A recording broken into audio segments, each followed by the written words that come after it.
আসসালামু আলাইকুম। আমি বর্তমানে আছি মজুমদার বাড়ি। মজুমদার বাড়ি এখানে দেখাইতেছি। ওই জায়গাটা দেখতেছেন, ওই জায়গাটায় অনেক আগে বাজার মিলত।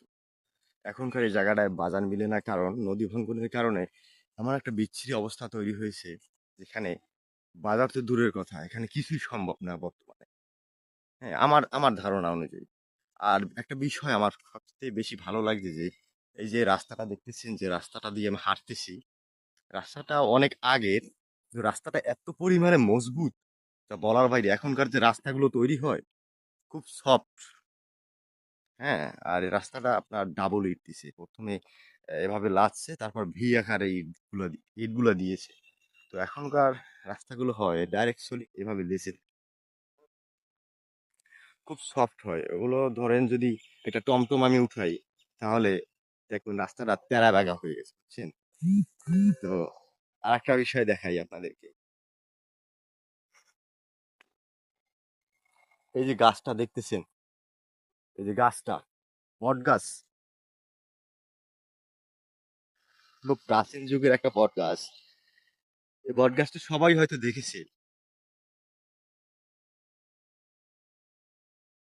ও মাই গড, সাপ মনে হয়।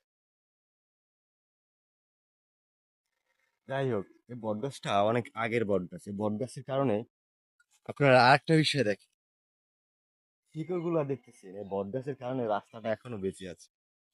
নয়তো এই জায়গাটা এমন একটা অবস্থা, একটা নদীর কোন ঢুকে গেছে, যে কারণে রাস্তাটা মানে প্রায় শেষের পর্যায়ে। তারপরও আহ রাস্তাটা তৈরি করার আবার চেষ্টা করতেছে। আশা করি এবার মজবুত হবে কিছুটা আগের তুলনায়। তো বটগাছটা এখানে মানুষ আগে আসতো, বসতো, অনেক ভালো লাগতো। এখানে একটা সুন্দর একটা বাতাস আসে, যা মন প্রাণ সব জুড়িয়ে দেয়। আর এই জায়গাটা এখানে আমি দেখেছি একটা দোকান ছিল, মানে আমার যতটুকু মনে পড়ে একটা দোকান ছিল একেবারে শেষ পর্যায়ে। একটা দোকান ছিল এবং এখানে টুল ছিল, এখানে মানুষ বসতো। টুলটা নাই, কারণ এখানে জায়গায় নেই যে টুল বসাবে। আর নদীর একটা, কি বলে ওটাকে, পার, এমন একটা পার হয়ে গেছে, সেখানে মানুষ যদি হাঁটে তাহলে সে হোঁচট খেয়ে পড়ে যাবে, এমন একটা অবস্থা তৈরি হয়েছে।